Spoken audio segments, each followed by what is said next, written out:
नमस्कार. निर्माण पुणे सादर करीत आहे गो. दांडेकर यांच्या दुर्ग भ्रमणगाथा या पुस्तकातील रायगडावरील लेखाचा काही भाग. अभिवाचक आहेत मी अनघा गोखले. मी विकास हांडे. मी अदिती दीक्षित. 1945 साली महाराष्ट्रात येताच आधी मी धावलो रायगडाकडे. 45 साली पुण्याहून रायगड यात्रा करणं सोपं नव्हतं. परांजपे मोटार सर्व्हिस नावाची कंपनी, तिची मोटार पुण्याहून भोर मार्गे महाडपर्यंत जात असे दिवसातून एकदा. सदाशिव पेठेत राजा बेडकर वस्तू संग्रहालयापाशी कुठतरी परांजपेची कचेरी. तिथं आदल्या दिवशी जाऊन नाव नोंदवावं लागेल. पहाटेच ती गाडी प्रवासी गोळा करीत केव्हा तरी निघायची. गाडीचा बारखा लहान, आत फार जागा नसायची. रस्ते धुळीचे. वाटेल्या वरंत घाटातली चमत्कारी वळणं, 2 वळणं तर अशी धोक्याची की गाडी मागं पुढं असं करीत तिथून वळवावी लागायची. ड्रायव्हर परांजपेची अतिकुशल. त्या अशा अरुंद वळणावरही ते अतिशय सफाईनं गाड्या वळवी. गाडीचा पुढचा भाग अगदी सडकेच्या कडेला जाऊन भिडला तरी धोका नसे. दुसरा उपायच नव्हता. जागाच अगदी कमी. गाडी दाटीवाटीनं बसलेल्या पासिंजरांमध्ये राव रक्षेचा जप सुरू होत असे. कितीकदा गाडी बरोबरचा क्लीनर त्याला किलिंडर म्हणत. गाडीत अजिबात जागा नसली की वाटेतल्या शीटांना गाडीच्या टपावर बसली. अशी टपावर बसायची वेळ येतात मी गाडीतून उतरून नव्या प्रवाशांना माझी जागा दिली आणि टपावर कठड्याला धरून बसत असे. तो घाटाचा सगळा प्रवास मोठा रोमहर्षक. घाटाची हिरडोशी कशी चढण संपून गाडी उतारास लागली की प्रचंड दरीपलीकडे राजगड आणि तोरणा अगदी लख्ख दिसत. दूर असलेला रायगडही मधूनच डोकावायचा, पुन्हा डोंगरात टपायचा. एका बाजूला प्रचंड दरी आणि दुसरीकडे उत्तुंग कडा, असं ते अगदी रौद्र दृश्य. तळकेवर एक लहानसं देऊळ. तिथं गाडी खटकून थांबायची. दरीतून तांबड्या तोंडांच्या माकडांची फरड, काहीतरी खायला मिळेल या आशेनं रस्त्याच्या कडेला चुकत बसायची. गाडीतले प्रवासी कुणी त्या देवाला नारळ फोडायचे. खोबऱ्याचा काही अंश माकडांनाही मिळायचा. पुढं एक भलं स्वरलं वळण. वळणापलीकडे कावळ्या किल्ला. घाट उतरून कठीण वळणं पार करून गाडी तळात पोचली की मागे. तिथून उजव्या हाताच्या दरीपलीकडे शिवथर. मग वरंध, वीरवाडी अशी गावं घेत घेत गाडी एकदाची महाडात पोचायची. तोवर टपावर बसल्यामुळं अंगावर आणि तोंडावर इतकी धूळ साठायची की जणू मंगळावरून नुकता उतरलो आहे असा भास व्हायचा. गडातळीचं कोंझर महाडपासून 13 मैल. 45 साली रस्ता अगदीच कच्चा होता. पावसाळ्यात कोंझरच्या अलीकडील ओढा अगदी भरभरून व्हायचा. अनेकदा ओढ्याच्या अलीकडे नानाची बाग नावाचं ठिकाण, तिथंच उतरावं लागेल. तिथूनही गडावर चढणारी एक वाट होती. तिनं वर चढू लागावं. महाडहूनही एक खाजगी मोटार दिवसातून एकदा कोंझरपर्यंत जात येत असे. ती चुकली की मग आपली पडशी खांद्यावर घेऊन महाडहून पायीच जावं लागायचं. कोंझरला मोटारीतून उतरलं की तिथे एक लहानसं टावरा होतं. त्यात क्षण थांबून हॅवरसेट पाठीवर नीट बसवायची, पाण पिशवीत पाणी भरून घ्यायचं, मग डोंगरवाट भरून चालू लागायचं. पहिलं टेक चढून गेलं की थोडी सपाटी, मग झाडांच्या सावलीतून एक खडकाळ टेक चढायचं. डाव्या हातात जिजाऊ साहेबांच्या वाड्याचे बुरुज दिसू लागायचे. भाताचे सोंढे, गवतारान, ऐन, बावा, करवंदी, तोरणी अशी झाडं झुडपं ओलांडी वाड्या लपून खाली उतरणारी घट डाव्या हातात घेऊन हळूहळू पुढं सरावं. घडीच्या पुढे डावीकडे हल्लीचा बौद्धवाडा, पाचाडच्या हाती. पाचाडजवळ 2 आमराया आणि एक चौकी. इथं करोल पहाडा असे. चौकी आणि पाचाड याच्यामध्ये गणपतीचं मंदिर, पुढं पाचाड. या लहानशा गावाला रायगडाच्या जीवनात महत्वाचं स्थान. राजांच्या कित्येक सचिवांची कुटुंब इथे राहत. जवळच आऊसाहेबांसाठी बांधलेला भला प्रशस्त कोट. तेव्हा त्या कोटाजवळच्या पाचाडास इतकं महत्व असावं हे अगदी स्वाभाविक आहे. पाचडापासून एका हाकेच्या अंतरावर उजव्या हातात जिजाऊ साहेबांची समाधी आहे. प्राचीन अवशेषांच्या रक्षणाच्या बाबतीत आमचं अगदी गळ्यात हारबीर घालून कौतुक करायला पाहिजे. राजाच्या अतिशय आवडत्या अतिजीनं राजा घडविला त्या आईच्या समाधीची अत्यंत दुर्दशा झाली होती. भली प्रचंड समाधी, चांगली 15 फूट उंच, मध्ये चौथरा, चौबाजूंनी कमानदार खिडक्या. इतकी देखणी समाधी महाराष्ट्रात दुसऱ्या कोणाची स्मरत नाही. पण तिचे दगड ढासळून चहू दिशा विखुरले होते. बहुधा आमच्याच कुणा पूर्वजानं आपल्या घराची भिंत बांधण्यासाठी समाधी पाडून तिचे चिरे हलवले असले पाहिजे. एरवी स्वतः राजांनी मुद्दाम मोठ्या दक्षतेनं बांधून घेतलेल्या समाधीचे चिरे जागा सोडतीलच कसे? एवढे किल्ल्यांचे कटबुरुज बांधले ते अजून आणि या समाधीचे चिरे ढासळतील. शेवटी जनांना लाज आली आणि फलटणकर निंबाळकरांकडून रक्कम घेऊन त्यांनी समाधीचा जीर्णोद्धार केला. गडावरील श्री स्वामींची समाधी नवी केली.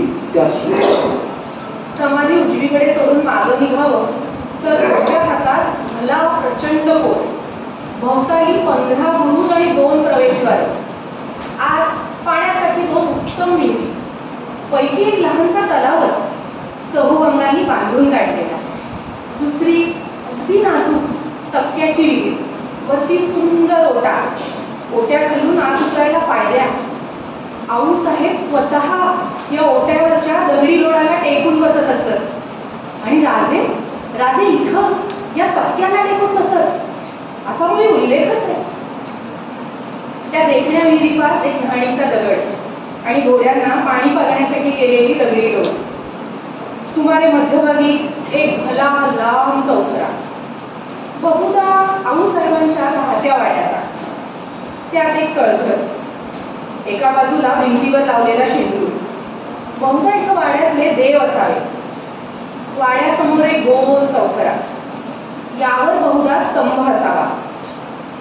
पुढं एक सुबक पैस चौथरा, देवघर म्हणून ओळखला जाणारा. त्याच्या डावीकडे ताशीव सुबक दगडांचा एक मोठा चौथरा. त्याशिवाय चहू बाजूस दासींच्या घराचे चौथरे.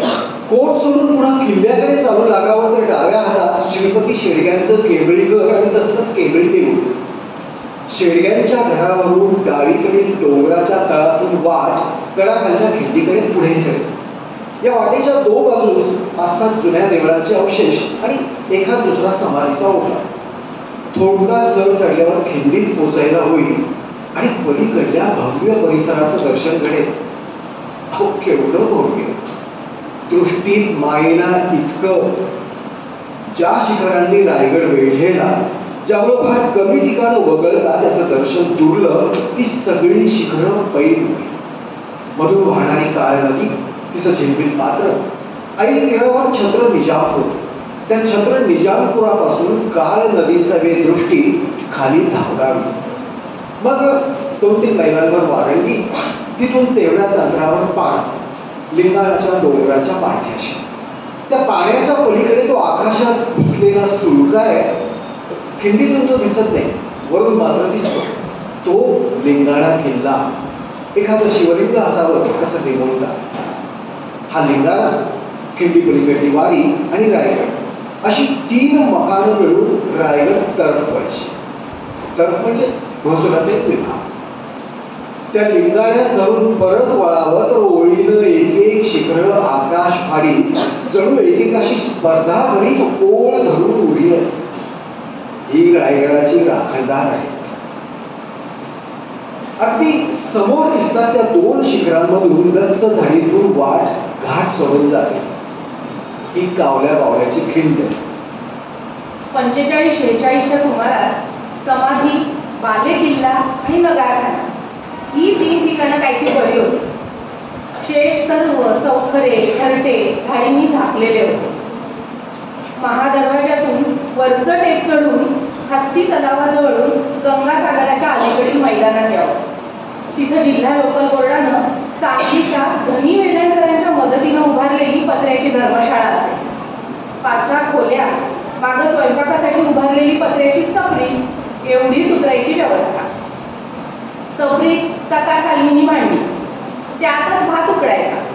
कुणी बोंबील बरोबर आणले, त्यांचं कालवण त्यातच व्हायचं.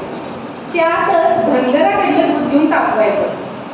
कळकटलेली, जळून गेलेली अशी ती भांडी, आलमिनी खाण्यात अनेक मोठी पळी, एवढं हे साहित्य.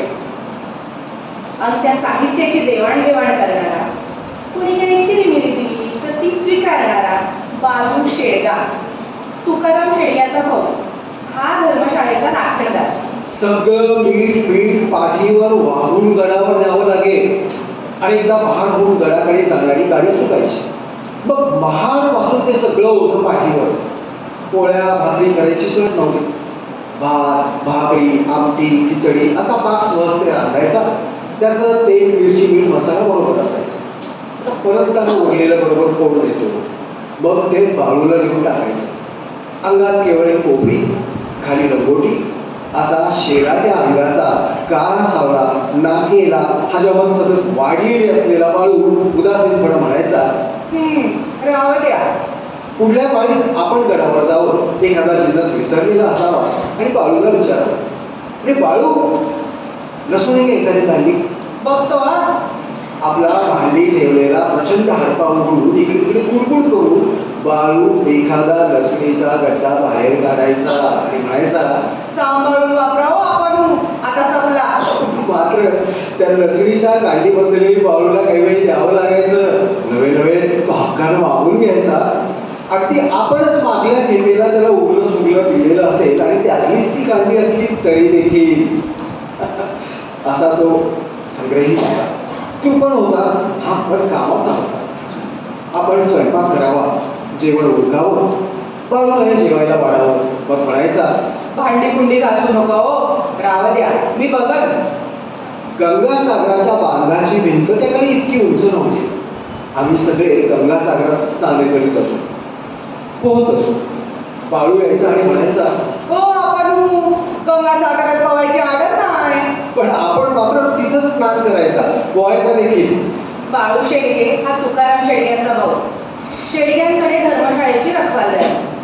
तुकाराम शेठ कुटुंब कबिलाचा माणूस. तेव्हा गडावर रात्रंदिवस कुणी असावा म्हणून त्यांनी बाळूला बोलवून तिथं ठेवला होता. बाळू हिमतीचा याके वाढ नाही. पावसाळ्यात गडावर कुणीही नसायचं. धनगरं असायची, पण ती आपापल्या औषधांमध्ये धर्मशाळेपासून बरीच लांब. ती ओसाडवाणी, तांबडा रंग दिलेली 5-7 खोल्यांची धर्मशाळा, मागं स्वयंपाकाची कोठी आणि या एवढ्या मकानात एकटा बाळू. धूम धूम पाऊस कोसळत असायचा. तशा त्या मरण पावसात गडाचा वेध लागलेले आम्ही एकटे दुसटे चिंब चिंब भिजत गड चढत असायचे. कपड्यातून पाणी विखळत असायचं, कपाळांवरून नाकावर धारा गळत असायच्या. अशा त्या कल्पांत वेळी देखील आम्हाला भरवसा असायचा की वर धर्मशाळेत बाळू आहे. रात्री वेळाने देखील गेलं तरी तो असणारच असायचाच. पाऊस धारा काढून आधी आरडायचे, रे बाळू. तो तटकन उठायचा. केवळ लंगोटी नेसलेला काळा धप्प एकेरी हाडाचा बाळू अंगावरलं भोवळं सावरी हाक दे दार करकरवीत बाहेर यायचा आणि म्हणायचा, आपण अहो मरणाचा पाऊस लय रात केली. मग तो खोली उघडून द्यायचा. काय जुनी पाणी सतरंजी कोंबडी असेल ती आघायला द्यायचा. म्हणायचा, तो वाला गुंतावा बाहेर कटड्यावर ठेवा. आता रातची झोपा, चहा पाण्याचं हा ते सकाळी बघू. हाती फुरफुरत देवडं घेतलेला बाळू इतकं बोलायचा आणि स्वयंपाकाच्या शेडमधल्या आपल्या खोलीत उभीच व्हायचा. शिवाजी राजा माझं दैवत. हावऱ्यासारखं शिवचरित्र वाचून काढलं. या महापुरुषाचं जिथं निधन झालं त्याच्या समाधी पुढं मस्तक नम्र करावं असा 12 दिवसांचा संकल्प पुण्यास येताच पुरा केला. शेडगेवाडी मागं टाकून डाव्या हाताच्या कड्या घालून खिंडीचा चढ चढू लागला. कुठे एखादी समाधी, कुठे एखादं शिवलिंग, एखादं डोंगराचं झाड, हे स्मृतिशेष नव्हे तर या आहेत इतिहासाच्या पाऊल. या मागं ठेवून इतिहास गप्प झाला आहे, स्मितकरीत बसला आहे. क्षण उभा राहिलो, डोंगर वाटेनं पुढे चाललो. पुन्हा चढ, वाटेत कड्यावरून हे पाणी झरत आहे. पुन्हा पायऱ्यांची वाट, महाद्वार दिसू लागलं. केवढं भव्य, मजबूत, दृढ. 96 पायऱ्या या सगळ्या चढून वर महाद्वारात पावता झाला. त्याच्या भव्यतेनं मन गडपल्यासारखं झालं. बाजूंना 2 हत्तीसारखे बेलार बुरुज आणि मध्ये हा प्रचंड दरवाजा. पुन्हा चढ, शेवटच्या पायऱ्या चढून हत्ती तलावापाशी पोहोचतो. सगळ्या गडात कुणीही नाही. कुठं 4-2 म्हशी चरतायत. किती ठिकाण आहेत ती चहुदिशा पसरलेली. पण मला काही झाली आहे सिंहासन आणि समाधी पाहिजे. पुढं निघतो. गंगासागरावरून बाले किल्ल्याच्या पायऱ्या चढू लागतो. दोन्ही स्तंभ डावीकडे टाकून पालखी दरवाजा वाटे आत शिरतो. हे सगळं वाचलेलंच आहे, पण आता खुणा बटन चालतात. डावीकडे मस्तावशेष ओलांडीत एका धिप्पाड भिंतीच्या पलीकडल्या भव्य पटांगणात प्रवेश करतो. सिंहासनाचा चौथरा. होय होय, तोच तो. पायताने काढतो, दुसरा करतो. मागारा वळून नगारखाना ओलांडून डावीकडे वळतो. ओहो, केवढी भव्य बाजारपेठ. कशी एका दोरीत आखलेली, 2 बाजूंना एकाच एक भेटून 21 आणि 22 दुकान अगदी सारखी, एका तसोचा काही फरक नाही. आणि मधोमध केवढा सुंदर असतात. अगदी पुण्याच्या 80 फुटी जंगली महाराज मार्गाचं स्मरण व्हावं तसा. आणि उजव्या हातास अथवा पाऊल मैलावर ते जगदीश्वराचं मंदिर.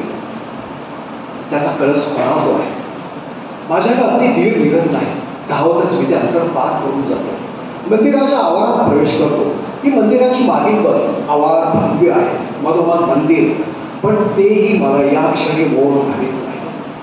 वाचलं आहे की मंदिरासमोर राजांची समाधी आहे. समोरच्या दारावाटे बाहेर पडतो आणि समाधी. इथं दहन झालं त्या अद्वितीय योद्ध्याचं, मातृभूमीच्या कंठीच्या हारातल्या त्या कौस्तुभ मळ्याचं. गेली अनेक वर्ष ज्याचा ध्यास घेतला होता तो राजा इथं अंतिम शयन करता झाला आहे. ही त्याच्या प्राणहीन शरीराची दहनस्थळी. दुसरं कोणीही नाही. एकटा मी. वारा वाहतो आहे. वृक्षवेलींची पानं हलतायत तेवढी काही चैतन्याची खूण. शेष सर्व स्तब्ध आहे, निश्चल. तो पैल उभा असलेला लिंगाणा, तो बहुधा राजगड असावा. डावीकडे दिसतो तो लिंगाणा नाही, तो तोरणा. आपल्या या अतिशय आवडत्या किल्ल्यांच्या साक्षीनं राजानं इथं चिरविश्रांती घेतली आहे. बरोबरच काय? सतत 50 वर्ष ज्याची शय्या घोड्याच्या पाठीवर घोडी होती, त्या राजाचं दहनस्थळ हा असा प्रचंड दुर्गच असला पाहिजे. बहुताले असेच उत्तुंग कडे असायला हवेत.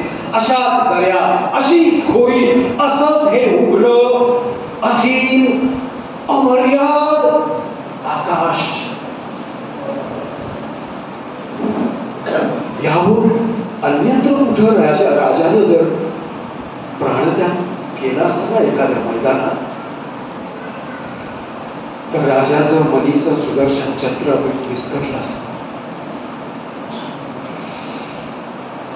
राजाच्या समाधीवर असलेल्या त्याच्या अर्धप्रतिमेवर 2 रानफुलं वाहतो, माथा टेकतो. आता रायगडाची यात्रा करणं हा अंगी चळच भरल्यासारखा झाला. इतिहासाविषयी महत्व होतं, भटकायची हौस होती आणि हाताची होती स्थानिक माणसं, धनगर, तळातल्या महारवाड्यातले महार. कित्येकदा यांना सवय घेऊन भुयार चोरवाटा शोधित फिरलो. कडे कपारी कुठं, लवणं कुठं, उंचवटे कुठं, दरडी कुठं, या सगळ्याचा त्यांना ठावा होता. फक्त त्यांना गुहा माहिती नसत कपाच्या ठावी असत. लेण्यांना गडदी म्हणून ओळखे. भुयार शब्द त्यांच्या भाषेत भुईर असं रूप लागलेला. असा गडाचा अवघा परिचय शोधला. अमरावतीचे नाना देशमुख आणि अण्णा बेजरकर किती दिवसांपासून म्हणत होते, आप्पा, बाबासाहेब पुरंदरे इतकी वाखाणणी करतोय तर ह्या तुमचं रायगड इथं पाहावं लागते. दाखवसाल काय? मी तर काय निमित्तावरच टेकलेला. चला म्हटलं. पीठ मीठ घेतलं, अंथरुणं कमरुणं घेतली. ही 52 वराड्यातली मुलं डोंगर दऱ्यात कधी भटकली नाही. नवी नवलाईची, भल्या घरची, संपन्न घराण्यातली. तेव्हा त्यानं राजाची राजधानी भावली पाहिजे, असं ना म्हटलं पाहिजे की आतीसाचं दूध तुपी भेटलं नाही. गडावरल्या रावजी अवतीरकराला सांगावा काढला की बाबा रे, नव्या नवलाईचे पाहुणे घेऊन येतो आहे. थोडं दही विरज, ताक कर, लोणी काढ, तू कळवून ठेव. परांजपे मोटार सर्व्हिसवर शिटा नोंदवून ठेवल्या. हे मिळू अमरावतीहून येता क्षणी निघालो. महाडाच पावते झाले. दिवस सकाळ पावसाचे. संध्याकाळचं करून अगदी कोंडून आलो होतो. तशी स्पेशल गाडी केली, कोंढरात पोचलो. गडी केली. पडशा त्यांच्या डोळ्यांवर दिल्या आणि पावसा आधी गडावर पावसा व्हावं म्हणून सपासपा डोंगर चढू लागलो. अण्णाला सौंदर्य दृष्टी मात्र चकोट लागली. पुस्तकांचं मुखपृष्ठ, मांडणी, छपाई या बाबतीत त्याला फार कळलं. मी घाई करू लागलो तसा तो म्हणाला, ओ, इथली काही कावं करताची. हे भल्लं सासरे, जरा वचीनं बघू द्या ना. आणि तो पर्जन राजा बघितलास का? कोसळायला लागलं म्हणजे हो, विसरून विषय. पण हे असं पोटी व्यक्तीशी आम्हा लोकांना पाहिले. पावसानं पाचाड काही गाठू दिलं नाही. असा सपाटून बसू लागला. नाना आमचा रसिक एकीकडे पावसाचा मार खात होता आणि एकीकडे म्हणत होता, राजे अप्पा, ह्या पाऊस शिवाजी राजाच्या वरती असाच पडत असेल काय? याले काय करत त्या काळातला पाऊस. अरे पाखराच्या पंखांवर शेवाळ उगवायचं ना त्या दिवसात. अरे मग मला सांगा, तो इतिकत खान त्यानं गड कसा वेढला असेल म्हणावं. अवघे मिया पावसाने गारडले नसते काय? नाना, मियांची चिंता त्यांना करू दे. चला, पाय उचला. अंधारी रात्र. डोळ्यात बोटं खुपसलीस तरी महाद्वार काही दिसायचं नाही. धाड दिशी जाऊन आदळशील बुरुजावर. वर पोचलो तेव्हा चिंब भिजलो. बहुधा साल 51-52 असावी. वीणा आमची वरुसा 2 वरुसांची असेल. व्यंकटेश माडगुळकर, दत्ताराम मिरासदार, व्यंकटेशची पत्नी कन्या ज्ञानदा, तमाचे काही पंढरपूरचे मित्र, माझी पत्नी वीणा, असा 12-15चा जथाच्या जथा गडावर पावसा झाला. जुनीच धर्मशाळा, त्याच त्या खोल्या, तेच मागं पत्र्याचं स्वयंपाकघर आणि तोच बारू शेडला. वर 2-3 दिवस होतो.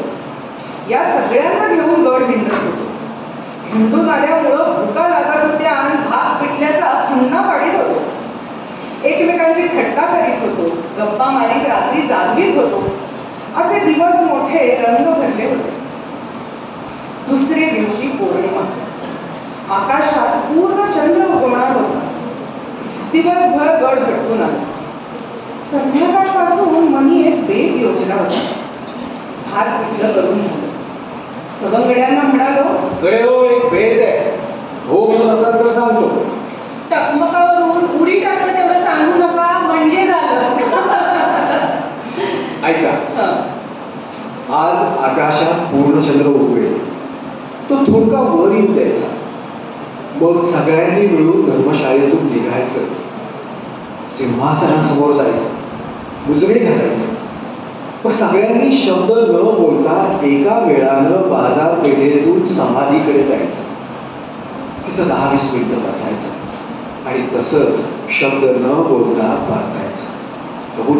कबूल कबूल प्रभू. रात्री बाहेर पडलो. गंगासागरापासल्या पायऱ्यांवरून पालखी दरवाजानं बाले किल्ल्यात शिरलो. राजांच्या वाड्याचा चौथरा ओलांडीत सिंहासनासमोर पावते झाले. सगळे तिथं मौन उभे राहिले. डोगरी चंद्र वर चढला होता. सगळे भग्नावशेष त्या चांदण्यात उजळून निघाले होते, अगदी झळाळत होते. एक निगूढ शांतता सर्वकडे पसरली होती. एक गडी मागे राहिला होता, तो नगारखान्याखालून आम्हास येऊन मिळाला. असं वाटलं की तो ती चांदण्या जणू चिरीत येतो आहे. त्या चांदण्या रात्री ते तसं मौन पाळून असणार. त्या चांदण्याचा, त्या अकलंक शांततेचा, त्या उदासीन गूढतेचा जणू सगळ्यांमध्ये नशा चढला. कुणी खोकू लागला तेही नको झालं. सिंहासनास मुजरे घालून नगारखान्यावाटे बाहेर पडलो. पुढं मी.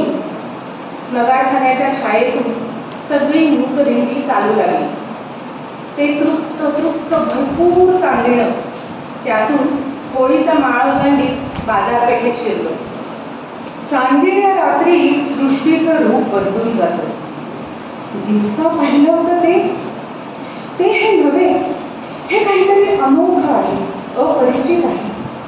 ते पडके वाडे, त्यांच्या उद्ध्वस्त भिंती, वाड्यांचे कोपरे, चौथरे, ओटे, असा दिवसा जमवलेला सगळा हिशेब आता या क्षणी चुकलासा वाटतो. चांदण्यानं आपला जादूचा कुंचला अवघ्या सृष्टीवर फिरवलाय. जणू हे सर्व सजीव झालं आहे. आता हे चळूवळू लागेल. आणि या बाजारपेठेच्या भिंती अडून कुणी पाची हत्यार ल्यालेला, शिरस्त्रार चिलखत घातलेला अश्वारोही संथपणे घोडा चालवी आमच्या दिल्लीच्या शेजारून बाले किल्ल्याकडे चालता होईल. त्याच्या स्वागतासाठी सज्ज असावं. शब्द काही मुखावाटे उच्चारू नये. नम्रतेनं त्याचा आदर व्यक्त करण्यासाठी माना लावाव्यात. त्याला दृष्टीआड होऊ द्यावं आणि मग तसंच मूकपणं चालत राहावं. यातलं काहीच घडलं नाही. आम्ही मौनपणं चालत राहिलो. बाजारपेठ ओलांडली. पलीकडील बामणवाडा. तिथं दो बाजूंना थोडका उतार. असं भावत होतं की वरून चांदणं नुसतं सांडतं आहे, वाहून जात आहे. शांतता तर इतकी की कुणी एक पाय घसरीत काठी अगदी चालत होता ते त्याचं कृत्यही कानांना खुपत होतं. बोरीचं झाड डाव्या हातास टाकून अवघे जगदीश्वरापास पोहोचलो. मागील दरवाजाला प्राकारात शिरलो. तो आकाशात उंचावलेला मंदिराचा कळस, चहूबाजूंना प्राकाराच्या भिंती, मधी फरसबंदी. छे हे नेहमीच नव्हे. नुकता तर तुम्ही इतिहास पुरुष चांदण्याच्या वर्षावर पावलं भिजली या फरसबंदीवरून पैल निघून मंदिरात शिरलाय. आपल्या इथल्या अस्तित्वानं त्याची समाधी भंगेल की काय असा एक दचका मनी उभवला आणि मावळला. मंदिराबाहेरूनच जगदीश्वराला नमस्कार करून समोरच्या दारातून अवघे पैल असलेल्या समाधी पुढे उभे राहिले. मस्तक झुकवली. तिथं तो राजा किती वर्षांपासून विश्रांती घेत होता. चिरविश्रांती. त्याला विश्रांती घेण्याचा पूर्ण अधिकार होता. तो जेमतेम 50 वर्ष जगला. पण या उड्यापुऱ्या 50 वर्षात एकही वरिष्ठ कधी तो स्वस्थपणे पुढे सुरक्षित जागी विसावला नाही. सारखा सतत स्वातंत्र्याची चिंतना करीत ये देशी घोड्याच्या पाठीवर चहू दिशा धोडाळत होता. समर्थांनी आईला सांगितलं, चिंता करीतो विश्वाची. यानं त्याच्या आईला सांगितलं की नाही माहित नाही. यानं चिंता केली माया देशाची. असं कल्प मौनपणे चिंतित अर्धभटका असे त्या भावनेनं चिंब होत समाधी समोर थांबलो आणि मनी समर्थांच्या ओळी उमटल्या. निश्चयाचा महामेरू निश्चयाचा महामेरू बहुत जनासी आधारू बहुत जनासी आधारू अखंड स्थितीचा निर्धारू अखंड स्थितीचा निर्धारू श्रीमंत योगी श्रीमंत योगी. आणि शिवराया म्हटलं की त्यांची चारित्र्यवाद आपल्याला आठवणार. रायगडाच्या पाषाणातून शब्द अजून येती अशीच आमची आई असती सुंदर रूपवती आम्ही सुंदर झालो असतो वदले छत्रपती. त्या पवित्र रायगडाची आठवण करून आपल्याला धन्यवाद दादा.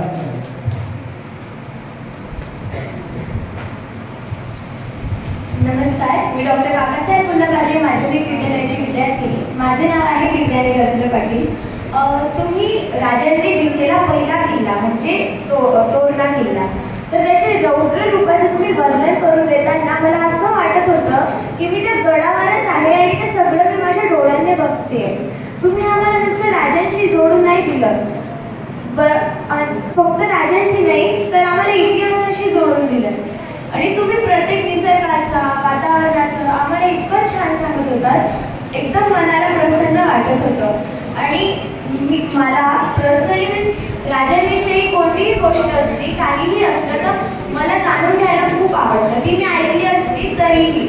आणि जर मला असं बोलू वाटतं की जर मला एखादा असा चान्स भेटला की मी मागितलेली इच्छा पूर्ण होईल, तर मी आजच्या युवा पिढीसाठी राजांनी पुनर्जन्म घ्यावा असं नक्की मागेल. एक छोटीशी दुरुस्ती सुचवू का बेटा? तोरणा म्हणजे रायगडाबद्दलचं भाषण. रायगड म्हणजे राजांची राजधानी. मला तुम्हाला प्रश्न विचारायचा आहे, विचारू शकतो? या अभ्यासमध्ये लेखक कोण आहे? गोनी दांडेकर. आणि तुम्हाला कोणी प्रोत्साहित केलं की तुम्ही हे जमवायचं? आमच्या दिग्दर्शिका विद्या भागवत. नाही, खरंच खूप छान होतं. आणि शिवरायांबद्दल आणि रायगडाबद्दल सगळ्या भावना तुमच्या अभिवाचनात दिसून येत होत्या. तुमचे हावभाव, नंतर तुमचे विचार सगळे त्यात जात होते. आणि तुम्हाला म्हणजे तुमचे गुरु कोण आहे ते तुम्हाला लहानपणापासून तेच तुम्हाला सांगताय की अभिवाचनात करिअर करायचं. आमचा ग्रुप आहे नाटकाचा, आणि आम्ही सगळे लोक एक्सरसाइजेस करत असतो, वर्कशॉप्स घेत असतो. त्याच्या नवीन काही गोष्टी सुचत जातात आणि आम्ही ते सगळं करत राहतो. तुम्हाला किती वेळा जायचंय? मला फार नाही, मी गेली 7-8 वर्ष.